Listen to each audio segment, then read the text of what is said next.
Hello and welcome back to the channel. Year of 2025 is finishing up and I want to tell my story about my solar plant.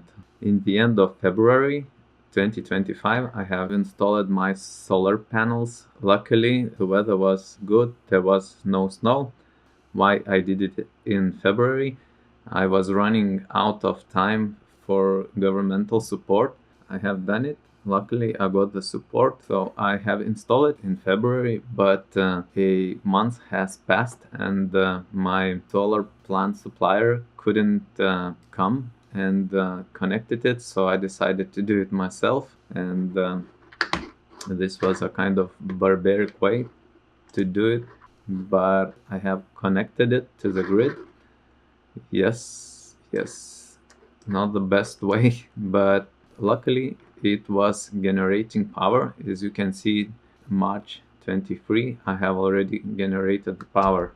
My supplier wasn't happy about it, and he told me that the inverter needs to be configured, and I switched it off.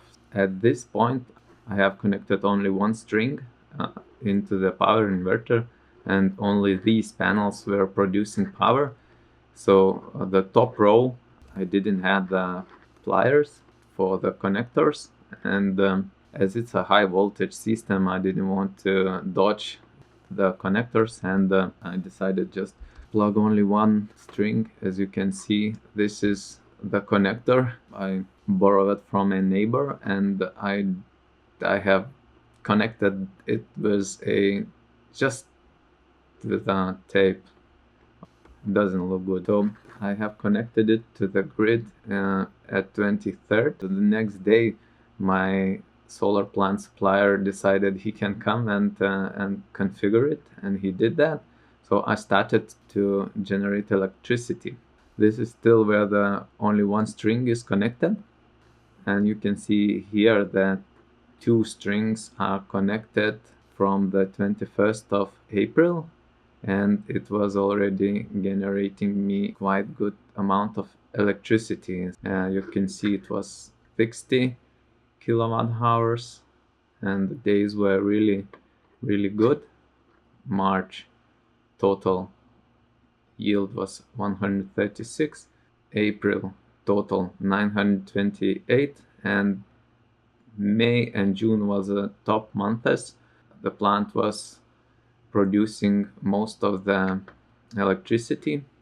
What was happening, I still have some place on the roof, and I decided I want to add extra four panels, and I made the capacity a little bit higher. Instead of 10 kilowatts, now I have 11.7, and I have limited the power inverter to 10 kilowatts at the peak hours, because this is the amount of power I can give to the grid. By the end of the year, it generated me 8,000 kilowatt hours. I reckon this is good. Because this is my roof where the plant is, and this is north, this is south, east, and west. Yes, so it's like a southwest direction. Peak of yield is around 2 p.m. Let's have a look. As you can see, I'm getting the peak yield from 2 p.m. to basically 5 p.m. And this is where the shadowing starts. If the roof would be directed more to the west, maybe I could yield a little bit more power. The question is, the plant itself costed me, without these top extra four panels, it costed me 1,000 euros with government support. With these extra four panels, it costed me 400 extra, and let's say the whole plant, the cost of the whole plant was 1,400.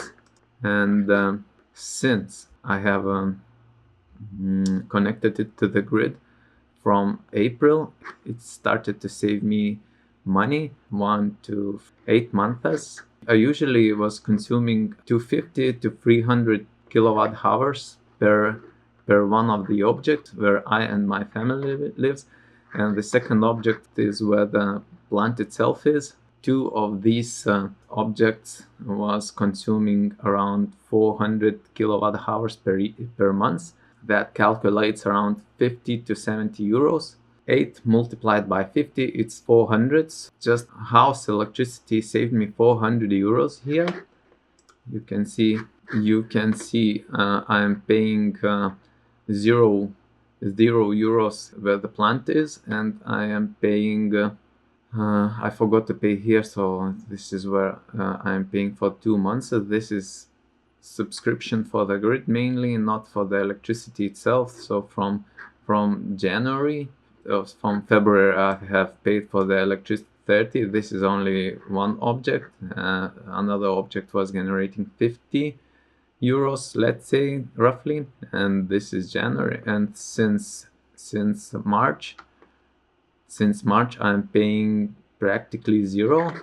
Only home electricity is saving me roughly from 50 to 80 euros a month. And as I have already installed the plant, and the amount of electricity the plant can supply is above my amount of electricity I can use, I decided I need the electric vehicle. I searched for one for myself, and if you were following the channel, you know that I have bought an ID.4, and it took me some time to fix it.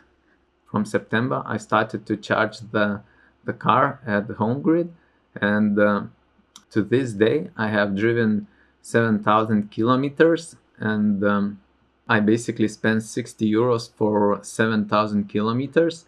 And what that means, if I was driving a diesel car, I was spending 10 cents per kilometer, so 7,000 kilometers calculates to 700 euros.